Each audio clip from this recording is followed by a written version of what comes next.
துளசி எல்லாருக்குமே தெரியும். ஆமாம் சார். துளசி மடம் நிறைய வச்சுருப்பாங்க.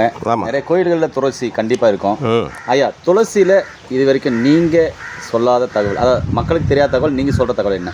நம்ம இந்து கடவுளில் வந்து பெருமாளுக்குரிய மூலிகை இது. அவர் பெருமாள் கோயிலுக்கு போகும்போது துளசி தீர்த்தம் கொடுப்பாங்க. ஏன் கொடுப்பாங்கன்னா, துளசியில் வந்து செம்பு சத்து நிறைய இருக்குது, காப்பர் சத்து. இந்த இலைகள் வந்து பறித்து அவங்க வந்து பச்சை கற்பூரம்லாம் போட்டு அந்த தீர்த்தம் கொடுப்பாங்க.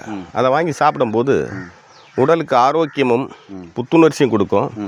அதிகமாக இரவுலையும் பகலையும் 2 நேரத்துலையும் நமக்கு வந்து ஆக்சிஜனை கொடுக்கக்கூடிய மூலிகையில் துளசி முதலிடத்தில் வைக்குது. அப்படி ஒரு அதனால தான் நம்ம வீட்டை துளசி மாடம் வைப்பாங்க அந்த காலத்தெல்லாம் பெரியவங்க. இதெல்லாம் வந்து அது செய்கிறது ரொம்ப நல்ல விஷயம். ஆக்சிஜனை கொடுக்கக்கூடிய மூலிகை துளசி வந்து ஒரு சிறந்த மூலிகை. மாலை கட்டுவது மட்டும் இல்லை, இது வந்து பார்த்திங்கன்னா இந்த துளசியை நன்றாக காய வைத்து பொடி செய்து அதனுடன் சுக்கு, மிளகு, திப்பிலி என்ற திரிகடுகு சேர்த்து இதை தேனில் சாப்பிட்டு வர குழந்தைகள் முதல் பெரியவர்கள் வரை சளி, இருமல், காய்ச்சல் இது போன்ற நோய்கள்லாம் தகர்த்து நோய் எதிர்ப்பு ஆற்றலை கொடுக்கக்கூடிய ஒரு அருமையான மூலிகை துளசி மூலிகை என்று இப்பொழுது உங்களிடத்தில் நான் கூறிக்கொள்கிறேன்.